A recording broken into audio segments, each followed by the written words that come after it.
Hello बच्चों, welcome back in my YouTube channel. बच्चों, आज का हमारा टॉपिक है comparison of Coulomb's law with gravitation law.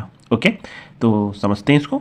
Both the Coulomb's and Newton's law follow inverse square law. ठीक है, दोनों ही इन्वर्स स्क्वायर लॉ को फॉलो करते हैं। किस तरीके से, यहाँ पर आप देखिएगा, ये जो फार्मूला है वो किसका है? ग्रेविटेशनल फोर्स का।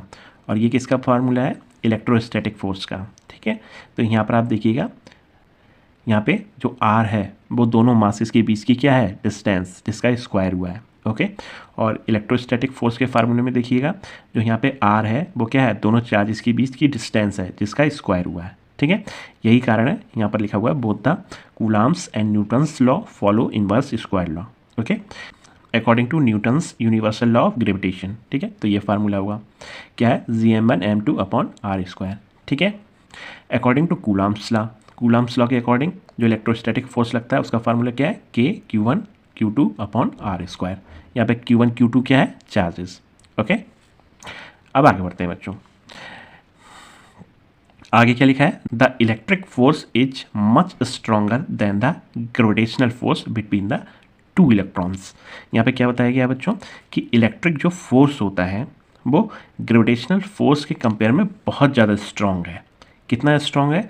यहाँ पे आप बच्चों देखिएगा, जो इलेक्ट्रोस्टैटिक फोर्स है वो ग्रेविटेशनल फोर्स के कंपेयर में 10⁻39 टाइम्स स्ट्रॉन्ग है। तो आप समझ सकते हो ये कितना ज़्यादा स्ट्रॉन्ग है। ओके, अब आगे बढ़ते हैं बच्चों। आगे बच्चों लिखा है electric force can be attractive और repulsive.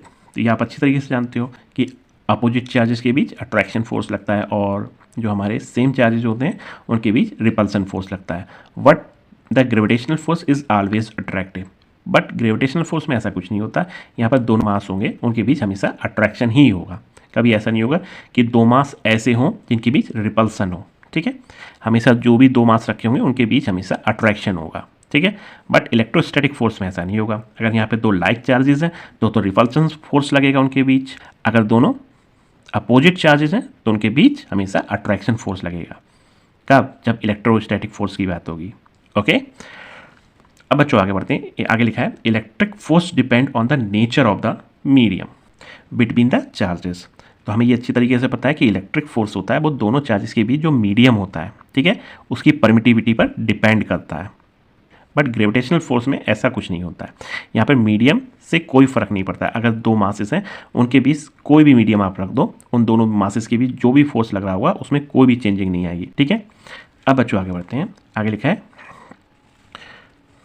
Coulomb's force and gravitational force both are central forces. बच्चों, कूलम्ब्स फोर्स और ग्रेविटेशनल फोर्स ये हमेशा सेंटर की ओर लगते हैं। ठीक है, ये टूवर्ड्स सेंटर होते हैं।